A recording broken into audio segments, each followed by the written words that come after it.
Detective Michael Ramirez. We're part of the counter UAS unit for the Sheriff's Office. Our main mission is to come out here, monitor any unauthorized drones that might be flying. Watch out behind you, watch out, watch out! And respond and try to mitigate those, protect the people that are coming out here enjoying the day.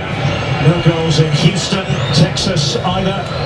There is an active TFR, what's called a temporary flight restriction, that's put up before every game. It lasts, I think, 3 hours before, 3 hours after every game. We're along the waterfront. We have other units in vehicles that are a little bit further to the east, north and south. We have a dispatcher who's monitoring some radar that we have set up. Once they pinpoint where the drone is, they'll guide us to there and we may contact the pilot.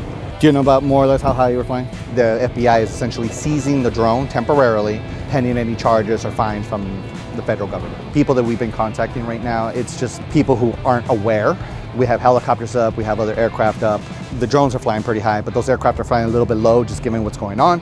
A drone hits one of those aircrafts, it's catastrophic. We want people to be aware that there's a lot of rules out there. And it's very easy, it's a website, you just get on there and look at it. It's very easy to do.